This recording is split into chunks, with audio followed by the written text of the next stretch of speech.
ഈശോ മിശിഹായ്ക്ക് സ്തുതിയായിരിക്കട്ടെ. He is too much Catholic. ഇങ്ങനെ കുറ്റമാരോപിക്കപ്പെട്ട് ശിക്ഷ അനുഭവിച്ച് 24-ാം വയസ്സിൽ പുഞ്ചിരിയോടെ ഈ ലോകത്തുനിന്ന് മറഞ്ഞ വിശുദ്ധനാണ് വാഴ്ത്തപ്പെട്ട മാർസൽ കാലോ.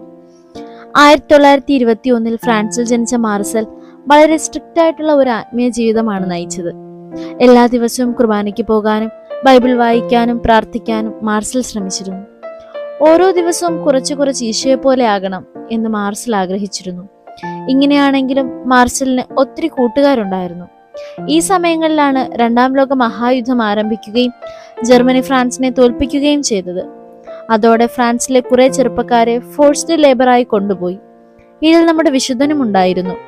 ലേബർ ക്യാമ്പിലെത്തിയ മാർസൽ ഏറ്റവും വിഷമിച്ചത് തന്റെ ആത്മീയ വരൾച്ചയെക്കുറിച്ചായിരുന്നു.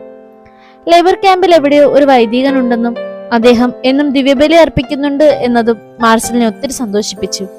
അങ്ങനെ ദിവസവും ദിവ്യബലിയിൽ പങ്കുചേർന്നതിലൂടെ മാർസൽ വീണ്ടും ഊർജ്ജസ്വലനായി. തന്നോടുകൂടെ ഉണ്ടായിരുന്ന ചെറുപ്പക്കാരെ അവരുടെ വിഷമങ്ങളിൽ നിന്ന് പുറത്തു കൊണ്ടുവന്നു. കഷ്ടപ്പാടുകൾക്കിടയിലും മാർസൽ എപ്പോഴും സന്തോഷവാനായിരുന്നു. ഇരുണ്ട സ്ഥലങ്ങളിൽ പോലും ദൈവത്തെക്കുറിച്ച് ആളുകളോട് പറയുന്നത് മാർസൽ നിർത്തിയില്ല. നമുക്കും ഈ വിശുദ്ധന്റെ മാധ്യസ്ഥം തേടാം. ആത്മീയ വളർച്ചയിലൂടെ നമ്മളും നമ്മിലൂടെ മറ്റുള്ളവരും ദൈവസ്നേഹം അനുഭവിക്കാൻ ഇടയാകട്ടെ. ദൈവം നമ്മെ അനുഗ്രഹിക്കട്ടെ.